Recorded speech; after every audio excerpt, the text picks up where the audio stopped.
Un garçon de 17 ans a été mis en examen pour complicité de meurtre sur personne dépositaire de l'autorité publique en bande organisée. Un second a également été arrêté. Un adolescent de 17 ans, soupçonné d'avoir participé à la confection de cocktails Molotov utilisés lors de l'agression le 8 octobre dernier de 4 policiers à Viry-Châtillon, en région parisienne, a été mis en examen et écroué, a annoncé samedi le procureur. Cet adolescent a été mis en examen, inculpé, pour complicité de tentative de meurtre sur personne dépositaire de l'autorité publique, a précisé Éric Lallemand, procureur d'Evry, confirmant partiellement France Info. Il est soupçonné d'avoir fourni de l'essence ayant servi à la confection des cocktails Molotov, a indiqué le procureur. Il s'agit de la première mise en examen dans cette affaire, qui a suscité une vive émotion et déclenché des manifestations de policiers en colère. Un autre jeune âgé de 15 ans a également été arrêté.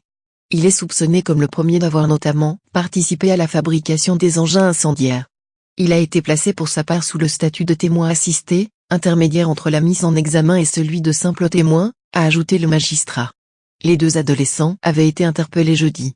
Le 8 octobre, une quinzaine d'agresseurs avaient incendié 2 voitures de police, occupées par 4 agents en mission de surveillance à proximité d'un feu rouge, dans un quartier sensible de Viry-Châtillon. 2 policiers ont été très grièvement brûlés dont l'un, adjoint de sécurité de 28 ans, est toujours soigné dans un hôpital parisien, selon une source policière. Les 2 autres policiers ont été plus légèrement touchés. Aucun des auteurs directs de l'agression n'a jusqu'à présent été arrêté, en dépit des recherches ADN menées sur des objets retrouvés sur les lieux de l'attaque et de l'analyse de plusieurs bandes vidéo. Début novembre, 3 suspects avaient été interpellés dans cette enquête, avant d'être relâchés.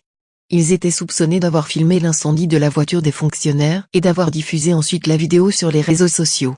Le ministre de l'Intérieur Bernard Cazeneuve a annoncé fin novembre qu'un projet de loi sur la légitime défense des policiers serait examiné prochainement en Conseil des ministres, conformément à l'une de leurs revendications.